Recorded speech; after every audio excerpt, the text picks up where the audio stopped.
그 사람이 나한테 아무리 진심이더라도 늘 좋은 모습만 보여줄 순 없어요. 아무리 진심이더라도. 근데 그럼에도 불구하고 마음이 그만큼 크면 딱 세 가지에서 티나. 남자가 제 아무리 이 여자를 정말 많이 사랑한다고 해도 항상 다 맞춰주고 매번 따뜻한 말해주고 그 어떤 충돌도 없이 매번 예스맨이 되는 건 아닙니다. 대개 이런 모습은 정말 사랑하면 나타나는 모습이라기보단 연애 초반에 도파민이 막 터질 때 나타나는 반응이라고 보는 게 더 맞겠죠. 남자든 여자든 뭐 어쨌든 사람인데 1년 365일 모든 순간 다 해피할 수는 없어요. 그런 사람은 사람이라기보다는 그냥 스펀지밥이 인간 된 거죠. 걔는 막 팔 뜯어져도 따거리잖아요. 해서 많은 분들이 내가 지금 만나는 사람의 마음을 확인하는 과정에선 크고 작은 오류가 발생해요. 사랑의 크기를 나타내는 그 지표를 자꾸 연애 초반에서만 찾는 겁니다. 초반엔 내가 다소 이런 모습을 보여도 그냥 이해해주고 좋아했는데 연애가 조금 길어지니까 이 새끼가 이제 이러면 막 짜증내네? 막 나한테 화를 내? 이거 변했네. 변한 거야. 물론 정말 변해서 그런 걸 수도 있겠지만 더 딥하게 들어가면 사실 그렇지 않은 경우가 더 많아요. 그리고 이건 여러분 남자들만의 비밀인데요. 내 남자친구는 내가 아무리 이기적인 모습을 보이고 다소 못됐게 굴어도 항상 변함없이 잘해준다. 이게 찐사랑이다. 하시는 분들도 종종 있는데 그런 분들은 진짜 로또 맞은 거긴 해요. 정말 좋은 사람 만난 거예요. 딱 10%만.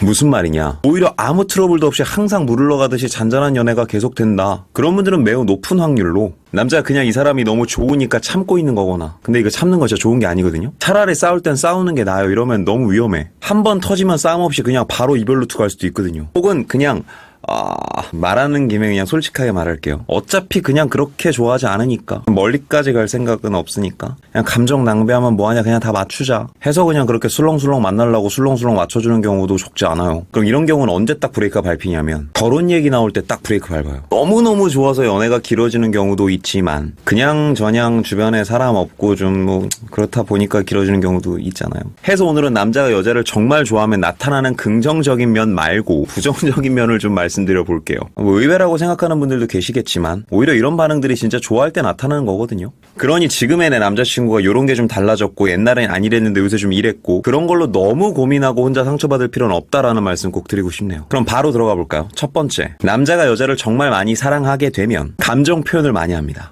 부정적인 거 말해준다면서 이건 긍정적인 거잖아. 아니죠. 감정이라는 게 꼭 기쁨, 환희, 희열만 있는 건 아니잖아요. 분노, 슬픔, 질투 이런 것도 다 감정이죠. 누군가를 깊게 좋아해 보신 분들은 이해하시겠지만 내가 좋아하는 사람을 만났다고 해서 매 순간이 행복하진 않아요. 더러 어떤 경우에는 좋아하는 만큼 더 힘들었던 순간이 많아요. 좋아하는 만큼 바라는 게 많아지거든요. 바라는 게 많은데 이게 한 번에 충족이 안 되잖아요. 그럼 그만큼 서운해져요. 그리고 서운한 게 쌓이다 보면 나중엔 불안해지고 불안이 반복되면 화가 나죠. 남자도 마찬가지입니다. 이 사람을 너무 좋아하다 보니 별것도 아닌 걸로 되게 서운해질 때가 있고 그걸 상대가 이해해주지 못하면 그만큼 화가 나고 좀 여린 남자라면 그러다 눈물까지 보이기도 하죠. 뭐가 되었건 간에 색채가 진한 감정을 내뿜을 때는 그 진한 감정이 나올 만큼 그 사람이 나한테 집중하고 있다는 거거든요. 그리하여 벌어지는 게 싸움이죠. 전 어렸을 땐 이해가 되지 않았습니다. 젊은 커플이 둘이 막 맨날 티격태격해요. 그럼 그걸 멀찍이서 바라보는 어른들은 그런 표현을 하죠. 아유 참 사이 좋네.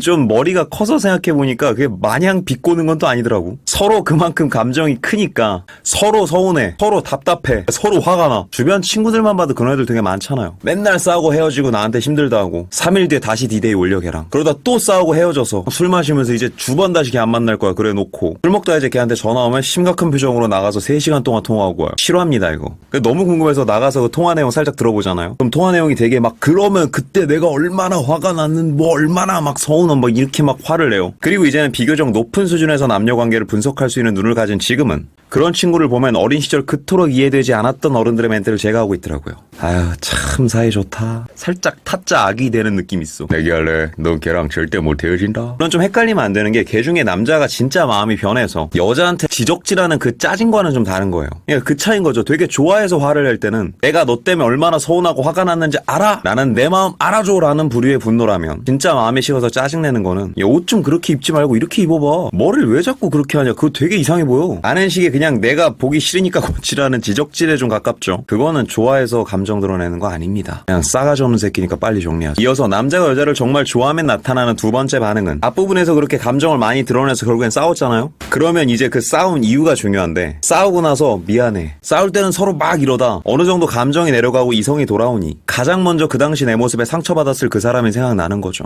해서 이런 경우는 먼저 사과를 하던지 여자 쪽에서 먼저 사과를 한다면 덥석 화해하면서 자기도 미안한 마음을 얘기하죠. 여러분 그런 말 들어본 적 있지 않아요? 정말 사랑한다면 충돌은 있을지언정 승패가 중요해지지 않는다 라는 명언이 있습니다. 석구리라는 사람이 한 말을. 뭔가 내가 이겨도 결국엔 내가 막 이겼어, 걔가 막 기죽은 표정 했어, 그럼 막 와 통쾌하고 막 기분 좋아져야 되잖아요. 근데 그게 아니야. 그렇지가 않아. 이겨도 찝찝하고 오히려 막 기죽어 있는 그런 모습 보면 내가 더 속상할 때가 많아요. 물론 잘못의 사이즈에 따라 좀 다르겠지만 해서 싸우더라도 다소 화해가 빠르고요. 여자 쪽에서 먼저 미안하다고 하면 본인도 미안한 마음을 그제서야 느껴요. 내 남자친구는 나랑 싸울 때 내가 아무리 미안하다고 해도 미안해하지 않던데? 그 자리에서 바로 풀어버리려고 하니까 그러죠. 많은 분들이 좀 두려워하시는 게 싸울 때 싸우더라도 싸우고 난 뒤에 그 어색한 공기, 그 불안한 느낌, 그런 게 더 못 버티겠는 거잖아요. 그래서 그런 게 싫어서라도 그냥 눈앞에서 바로 풀어버리면 마음 편하니까. 그 마음을 전 누구보다 잘 알아요. 그런데 부디 싸움 이후에 그 무거워지는 공기를 두려워하지 마세요. 그 공기가 떠있는 동안에 그 시간 동안 머리에서도 많은 게 정리되면서 그때서야 미안한 마음도 올라온다고요. 감정이 좀 지나가고 이성이 돌아와야지